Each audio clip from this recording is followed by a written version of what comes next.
Un Soir Week-end, Pierre de Villeneuve. Notre invité politique ce soir est secrétaire général exécutif de Renaissance et député de l'Ardèche. Bonsoir Olivier Dussopt. Bonsoir. Qu'est-ce que vous fichez là ? Qu'est-ce que je suis là ? Je réponds à votre invitation. Non mais je sais bien, mais qu'est-ce que vous fichez là en tant que secrétaire général exécutif de Renaissance ? On vous a connu ministre, c'est quoi ? C'est un lot de consolation ? Non, pas du tout. Le président de la République et Stéphane Séjourné, le secrétaire général de Renaissance, m'ont demandé de m'impliquer plus dans le parti. Je suis moi-même président d'un parti qui s'appelle Territoire de Progrès, qui est un parti de la gauche de la majorité, associé à Renaissance. Qui a encore beaucoup de personnes oui, ne vous inquiétez pas pour nous. La gauche de la démocratie, on a l'impression que ça fond comme le soleil. Ne vous inquiétez surtout pas pour nous. Vous allez m'en parler. Et par ailleurs, Renaissance, je m'occupais des fédérations départementales. Et aujourd'hui, j'ai pris en charge ce poste de secrétaire général exécutif pour assurer à la fois le bon fonctionnement du parti, la préparation des élections européennes, la coordination avec nos partenaires. Est-ce que vous êtes le suppléant de Stéphane Séjourné parce que lui est ministre et du coup il n'a pas trop le temps de s'occuper de ça ? Stéphane Séjourné est ministre des Affaires étrangères, donc souvent en déplacement. C'est ce qu'on attend de lui, c'est sa mission. Moins facile à joindre parce que c'est le lot des déplacements. Nous travaillons ensemble depuis longtemps au sein de Renaissance et donc nous avons un binôme tous les deux et je l'accompagne, je l'aide. Vous reportez à lui ? C'est votre chef ? C'est le chef de tout le parti, mais j'ai une grande autonomie, c'est bien comme ça. Oui. Alors du coup, comment ça se passe ? Quelle est votre feuille de route aujourd'hui ? Quel est votre quotidien ? Vous vous levez le matin, vous allez à votre bureau, qu'est-ce que vous occupez de quoi ? Je suis d'abord député de l'Ardèche. Je suis député de l'Ardèche, je le suis depuis 2007. Donc vous êtes en circonscription une grande partie de votre temps. Je suis député de l'Ardèche depuis 2007, c'est mon 4e mandat. J'ai eu la chance d'être maire d'Annonay pendant 10 ans. Et j'ai eu la chance aussi d'être membre du gouvernement pendant 6 ans. Aujourd'hui, mon quotidien se partage entre ces fonctions de député pour porter la voix de l'Ardèche, pour participer au vote des lois, et puis ces fonctions qui sont des fonctions partisanes, avec la volonté d'une part de bien préparer les élections européennes, c'est important, en lien avec notre candidate Valérie Hillier, qui était aujourd'hui au Salon de l'Agriculture, nous étions ensemble, en lien avec l'ensemble des partenaires de la majorité, le MoDem, Horizon, Agir, Territoire de Progrès, mais aussi le Parti Radical et tous ceux qui participent à cette majorité présidentielle. Et puis, c'est de préparer aussi un certain nombre d'étapes plus lointaines, mais un parti se doit aussi d'anticiper sur les élections municipales dans 2 ans, parce que les candidats, ça se prépare, ça se forme, ça s'accompagne, tout comme les échanges internes. On commence par les européennes, parce que ça arrive. Effectivement, on a mon confrère Gilles Boulot de TF1, c'est pas qu'il a été désagréable, mais enfin, il a quand même fait remarquer à Valérie Hillier qu'elle avait 12 mois de retard sur tous les autres candidats. Est-ce que c'est la bonne candidate ? Bon, j'imagine que vous allez me répondre oui, parce qu'il n'y en a pas d'autres. En fait, j'essaie de vous dire que vous dites... Elle a 12 mois de retard. Elle a surtout 5 ans d'avance. Qu'est-ce que vous voulez dire ? Elle a 5 ans d'avance parce que Valérie Hillier est députée européenne depuis 2019. Donc ça lui donne une meilleure place. Non mais, je m'explique. Elle est présidente du 3e groupe au Parlement européen, le groupe Renew. Elle est classée parmi les députés les plus actifs. Elle a porté des rapports. Avant d'être députée européenne, elle était conseillère départementale dans le département de la Mayenne, vice-présidente du département en charge du budget.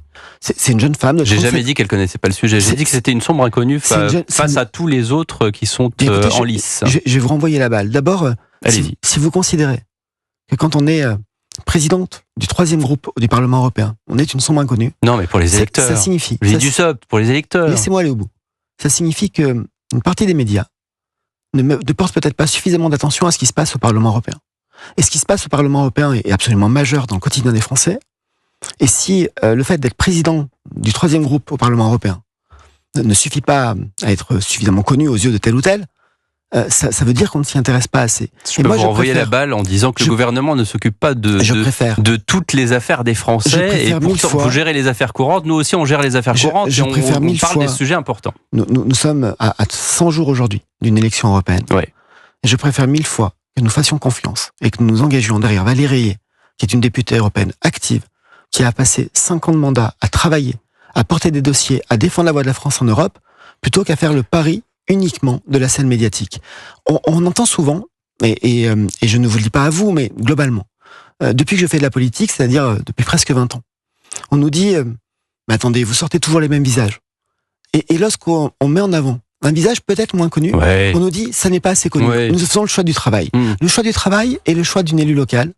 En Mayenne, je l'ai dit, elle l'a dit elle-même, d'une famille d'agriculteurs en Mayenne, avec ce mandat de conseillère départementale. Je vais vous faire remarquer quelque chose que peut-être vous n'avez pas vu, mais quand on regarde les différentes têtes de liste aux élections européennes, pour celles qui sont connues, tête de liste du Parti Socialiste, de la France Insoumise, du Rassemblement National, de LR, ce sont uniquement des députés européens ou des nouveaux candidats qui n'ont été élus, quand ils ont été élus, que sur des scrutins proportionnels, des scrutins de liste. Valérie Hillier est la seule à avoir été élue sur son nom. à être allé devant les électeurs directement, à s'engager à l'échelle de son canton. C'est quelque chose de remarquable et d'important pour moi qui suis élu en Ardèche. Il y a plusieurs façons de faire de la politique, Olivier Dussopt, je ne vais pas vous le dire, mais j'ai l'impression qu'on propulse Valérie Ayé sur un schéma, sur un narratif, comme on dit en français. C'est diaboliser le Rassemblement national. Non, ce n'est pas notre objectif. Notre objectif est d'abord de porter le projet européen du président de la République.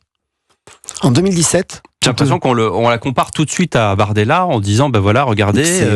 Ça serait une folie de dire que le Rassemblement national n'est pas devant dans les sondages avec un projet qui n'est pas un projet européen que nous devons combattre. Mais je reviens... c'est important, juste on termine l'incise parce qu'elle est importante pour les auditeurs. Comment est-ce que vous expliquez que le Rassemblement national soit aussi élevé dans les études d'opinion pour les électeurs? Ce que je dis, c'est que nous allons nous battre pour faire en sorte qu'il soit moins élevé. Est-ce que ça vous étonne? Est-ce que déjà ça vous étonne? Non, parce que nous sommes dans une période qui est une période de grande difficulté. Donc c'est quoi? C'est le fameux vote contre? Non, de difficulté parce qu'il y a de l'inflation, parce qu'il y a des inquiétudes géopolitiques, qu'il y a une guerre sur le territoire européen, que c'est la première fois que ça arrive. Et le Rassemblement national, comme le Front national avant, c'est une lettre qui a changé, mais les mêmes idées. A toujours fait campagne sur la peur. Pour vous, le RN, c'est le FN? Totalement. Et d'ailleurs, j'ai même du mal à dire RN, je dis encore FN de manière très régulière. Vous n'êtes pas le seul. Mais ils ont du mal à faire campagne sur autre chose que la peur et l'angoisse. Nous, ce que nous voulons montrer dans cette campagne, c'est que lorsqu'on regarde ce qui s'est passé depuis 2019, dernière élection européenne, en 2017, Emmanuel Macron avait été élu, c'était, je le rappelle, le seul candidat à faire campagne au présidentiel en disant combien l'Europe est importante. En 2019, il y a des élections européennes. Si en 2019, je vous avais dit dans ce studio, dans 5 ans, à la fin du mandat, nous aurons traversé une crise sanitaire avec le Covid. Nous aurons traversé, pas encore tout à fait... Je vous aurais dit c'est un film de fiction. Une crise inflationniste et c'est un film de science-fiction. Et une crise énergétique. Et si j'avais ajouté, il y aura une guerre sur le continent européen, vous m'auriez dit, et moi aussi, c'est un film de science-fiction. Par contre, ce qui n'est pas de la fiction, c'est que sans l'Europe, nous n'aurions pas pu traverser ces crises. Sans l'Europe, nous n'aurions pas pu être vaccinés comme nous l'avons été. Nous n'aurions pas pu, et j'ai été ministre du budget dans cette période, financer les aides aux entreprises, le chômage partiel et le plan de relance comme nous l'avons fait. Sans l'Europe, nous serions à la merci de Vladimir Poutine. Et donc, dans cette campagne, notre objectif, c'est de dire ce que nous avons pu faire grâce à l'Europe et ce que nous pourrons faire grâce à l'Europe. Et face à nous, il y a le Rassemblement national, il y a LFI, qui, quand on regarde leur position sur les affaires géopolitiques, sont tous alignés sur Vladimir Poutine. Et qui sont tous alignés sur une forme de défaite à l'avance de l'Europe. Et donc nous disons que nous avons besoin d'Europe à la fois pour faire face aux crises, mais aussi pour être suffisamment forts demain face aux menaces qui sont face à nous. Olivier Dussopt, vous avez justement dit à l'instant que vous avez été ministre du budget, vous avez vraiment le nez dans les comptes publics, c'est comme ça qu'on les appelle maintenant, les ministres des comptes publics. La France est à l'os, Bruno Le Maire le répète depuis quelque temps, et là, d'une certaine manière, cette petite musique, soit on l'entend pas, soit on veut pas l'entendre, mais aujourd'hui, il faut satisfaire les agriculteurs, les forces de l'ordre, les hôpitaux, il faut aider l'Ukraine, toujours, avec de l'argent, peut-être pas des troupes au sol comme ça a été évoqué en début de semaine, mais en tout cas avec des armes. Comment est-ce que on va faire, pardonnez-moi, je vous ai plusieurs fois posé la question lorsque vous étiez ministre, mais comment est-ce qu'on va faire sans augmenter les impôts? Nous allons le faire en réalisant des économies. Et le gouvernement a pris un certain nombre de décisions. Les 10 milliards. Les 10 milliards d'euros, mais aussi, j'ai en tête les derniers débats budgétaires que nous avons eus au Parlement au mois de décembre dernier, avec le fait de tenir compte d'une croissance qui est ce qu'elle est. Donc on mise sur la croissance. Mais on a eu quand même une désillusion en 2023 sur la croissance. La croissance en 2023, elle s'établit à 0,9%. Et on avait prévu plus. On avait prévu un tout petit peu plus de 1%. Quand nos voisins, notamment l'Allemagne, sont en récession. C'est pas une raison. C'est pas une raison. Ouais, mais non, mais c'est pas une raison de la même façon que. Vous conviendrez qu'à chaque fois que l'Allemagne fait mieux que nous, on le souligne. Non, mais je trouve que c'est nous qui faisons mieux. Peut-être qu'on a le droit de le souligner aussi. Ben, je vais vous dire, je trouve que c'est un peu, voilà, on devrait pas à chaque fois se comparer à l'Allemagne. Voilà. Oui, mais ça marche dans les deux sens. Je suis peut-être le seul de tous les observateurs, mais en tout cas. Je vous donne ce crédit-là, mais ça marche dans les deux sens. Et quand il y a comparaison, il faut que ça soit dans les deux sens. Et donc, il faut évidemment faire attention aux finances publiques.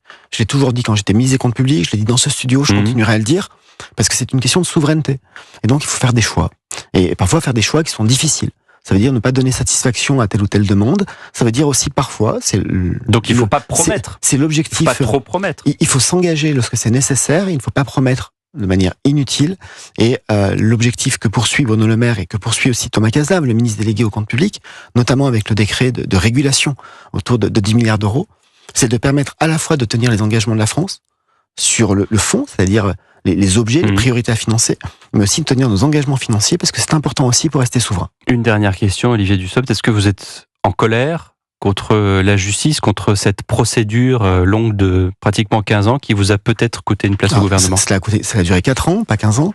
Mais 4 ans. Les faits remontent à 2009, il me semble. Oui, mais j'ai été attaqué par un journal en ligne en 2020. Et ce que je retiens, et ce qui est extrêmement important pour moi, c'est que le 17 janvier, le tribunal de Paris a dit que j'étais tout simplement innocent.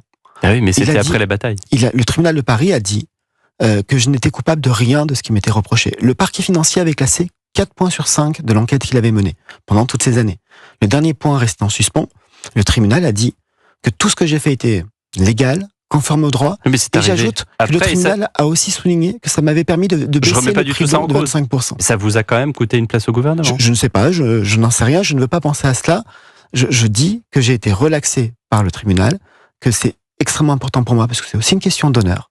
Et que pendant toute cette période d'enquête et de procès, j'ai toujours pu compter sur le soutien et la confiance du président de la République, dont je lui suis extrêmement reconnaissant. Vous aimez Peter Gabriel? Je ne connais mal, donc... on va écouter alors. Merci Olivier Dussopt. Merci à vous.